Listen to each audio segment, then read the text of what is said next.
Hello and welcome to this episode of Speak PR. My name is Jim James. Now imagine if crisis communications was easy. Imagine if COVID-19 and your children going back to school was not causing you masses of stress. And imagine if your kids felt 100% confident about returning to school, being in a bubble, having fun with their friends and studying. And although they were surrounded by this imminent threat, actually they felt that parents and their school were all completely in control. My view is that's possible. COVID-19 is just another crisis for us to manage. And on this podcast, I'm going to share ways that I've used with clients to manage crisis communications. And the key, it's all about preparation. On this podcast, I'm going to share with you over 25 years of experience of managing crisis communications for clients and give you a methodology that you can use for your organization during COVID. Crisis communications has really one very simple rule, and that is preparation. Preparation is the key for crisis management because during a crisis itself, the organization and the individuals that run the organization are probably going to be busy managing the crisis. They won't have time to sit back and think about and to author and prepare the content that's ready and necessary. Now, in my experience over 25 years of public relations, I've worked with a number of clients on crisis communications plans, and I'd like to share with you some of the procedures and outlines that you can use, but it's specifically because many of us are parents, or some of you may actually be running education establishments, then this podcast is really to give some guidance and some expertise, all with the aim of reducing anxiety for the parents, but also for the students, the children, but also for all the caregivers in the school, the people driving the school buses, the people working behind, for example, the canteen, the teachers themselves. There are a large number of stakeholders, and in our Speak PR program, we talk about the three different audiences for any communications. We talk about the internal, the partners, and the external. And in this case, really in schools and education, just as they are, for example, within companies, we're really talking to the internal and to the partners. The kids actually are the internal audience, and the rest of us, parents, teachers, drivers, canteen, administrators, we're really partners with the children, getting them through this. Now, in the UK, there is a lot of communication back and forwards between the government and schools around the protocols they've got to adopt. But one of the sort of stories and rumours circulating in the UK is about how parents will be fined if they don't send their children to school. Now, there are many frightened and anxious parents out there, especially those that have got children that might be vulnerable. So the question to answer is, how do we reassure all the different stakeholders as we go back to school? And this podcast, I'm going to share some of the tools that I've used with big companies to make them ready for a crisis.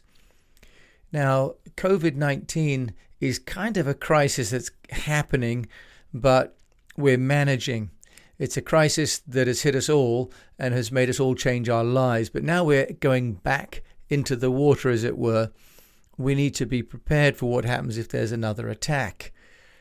So the key really to the crisis communications, whether it's about COVID or anything else happening, is about thinking through the scenarios and thinking about the scenarios and the potential outcomes.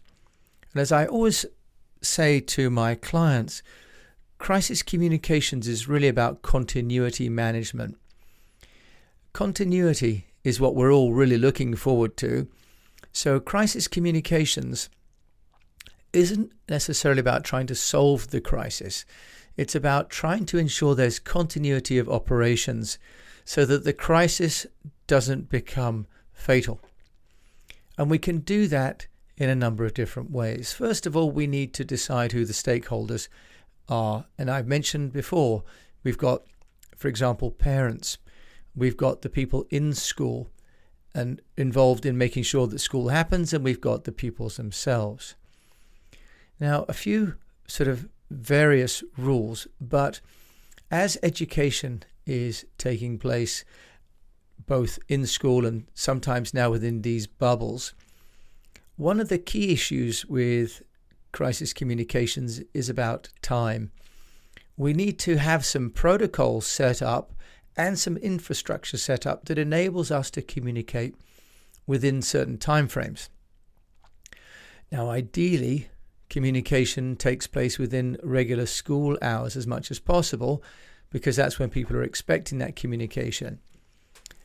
But what's also good, of course, is to ensure that people understand when communication might be sent out. So, for example, it's possible for a school to ensure that there would be a certain time of day when there will be an announcement that's an emergency.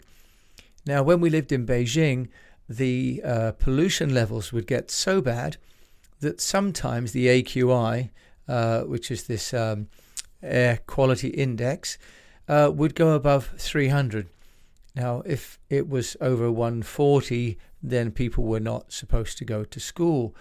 So what would happen is that the school set up a protocol that would say by 8 o'clock every morning, we would all get an announcement that school was cancelled or not. Now, the catchment area meant that people could get to school if they left home by 8 o'clock. So we'd all know that if at 8 o'clock we hadn't had an SMS from the school that school was taking place. So setting a time daily, or in the morning or at lunchtime or in the evening, when there's an agreed announcement pattern. Now, this is important because it's reassuring. Now, one of the issues with a crisis is that people become less rational, that fear makes them take action or not take action. Sometimes there's paralysis. And a big part of crisis communication and continuity is to ensure that everybody continues to behave in a rational and calm way, because sometimes, as we've seen, for example, when there's a fire or a shooting, it's the panic that causes more damage than the actual problem itself. So once we've established a time of the day when everyone expects to receive some information, you can use a broadcast software for that, for example, or you can use email, of course, for that. But mobile is really the best platform because everybody's got a mobile phone and they may not be on their email. So communicating with everybody at the same time and having as well some coding as to the level of alerts. Now, again, I'll come back to my experience in Beijing, where we would have a bright red, we'd have an amber, we would have a yellow and a green, and then a blue. So different AQI levels would have different colors. Now, this is useful for people that weren't familiar with the numbers, but also for the children who didn't necessarily understand all the numbers. They could understand on the displays, for example, on the school website, what the likelihood was of a good or a bad air day, but also they could then understand whether or not they were going to do indoor sport or outdoor sport, if they were going to play with their friends or not, if they need to wear masks or not. Now, there is a concept in the UK called the Digital Resilience Framework. This is a tool for organizations and policymakers to embed digital resilience into products and the education and the services. And I think this is a great toolkit and a great concept that organizations, frankly, can adopt as well. Because the next part of continuity is how to continue to serve the clients, how to continue to give children education if school cannot take place in the same way. So what happens if there's an outbreak, and I believe currently it's 2 children in one class or in a bubble, could lead to the shutdown of an entire school, for example. So how to tackle that? Well, if a school has a resilience framework, it already has some protocols about what happens next. Where do the children go to continue their studies? Is it online or is it in a separate microbubble? And then for the caregivers at school, do they know what is the phase 2 plan? But also for the parents, especially if, for example, parents have to then collect children from school or make arrangements for the children to go to second places to stay until work is finished. So again, this comes back to this scenario planning. Now, the Bradford local government instructions are written on a website, which is very helpful. And they have a sort of a set of instructions for schools, which include a parent information kit. And that information kit includes school operations, student activities, security and safety, facilities and services, parent resources and advice, school procedures and policies. So in other words, they're getting prepared for all of the eventualities that may happen. And what's key then is that everybody understands across the whole value chain what these signals are, when they're going to receive their signals, and what action to take. So in the Second World War, when a siren went off to denote an air raid was taking place, everybody would go to the shelter and the shelter warden would be there. Everybody knew which shelter to go to, everyone knew where they were to stay in the shelter, and everyone was aware what was going to happen when the air raid was over and how they'd be informed. So we need to create some very simple, very loud, and very easy to understand an action sequence of events for people. And these then need to become part of our behavior. And above all, the children, who in this case, of course, we're all concerned about, need to see that the parents are in control. The children need to see that the school is being run well and that their education isn't being compromised. And in this sense, the bigger picture of the coronavirus is our opportunity to demonstrate to the next generation how to manage in a crisis, how not to buckle, how not to go silent, how to not descend into chaos by having some plans. Now, I'm going to just share with you, my daughters go to a school here called the Royal High, and it's a member of the Girls' Day School Trust in the UK that runs 25 schools. So they have, of course, some resources. Going onto their website, they have, first of all, a pop-up, and it says, "Our students' safety is our top priority. We're confident in the safety measures we've put in place, and we're looking forward to welcoming the girls back in September." And on the home page, in other words, I don't have to go very far at all, they have 2 brochures which are published on Issue, which I've talked about in an earlier podcast. That's ISSU. And these are online magazines.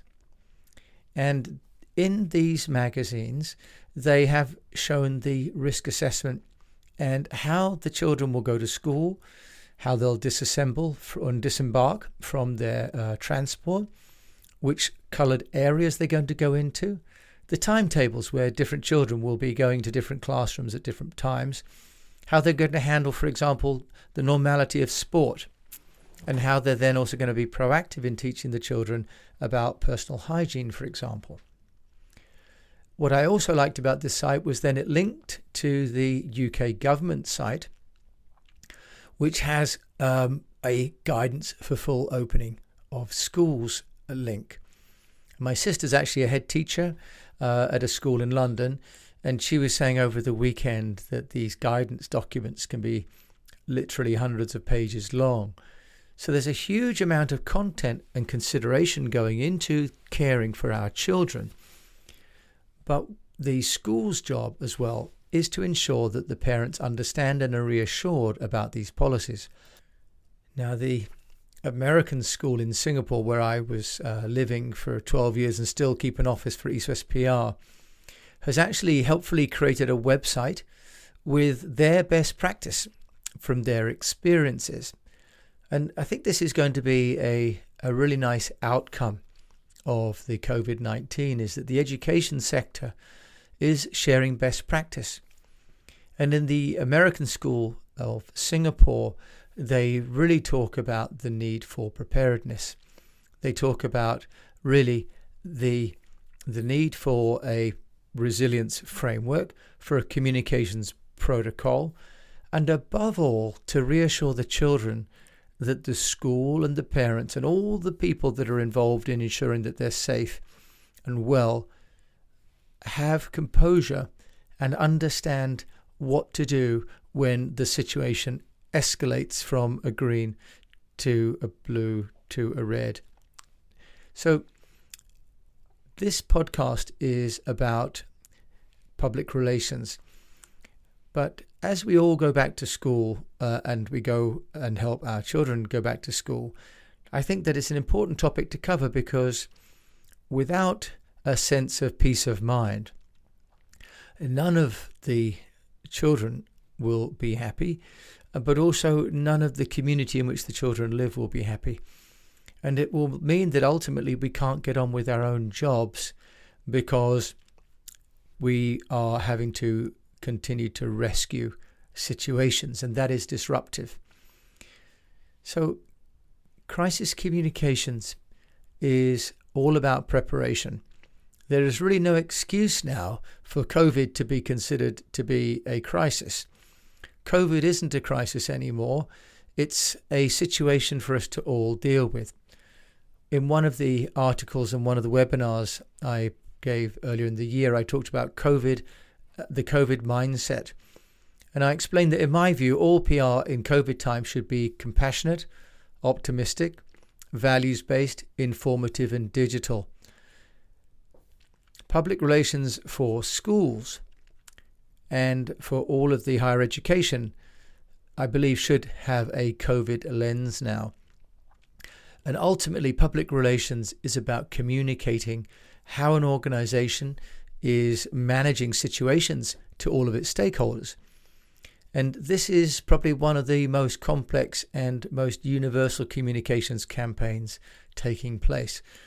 All of us communicating across generations and across cultures and across geographies how we're going to manage healthcare.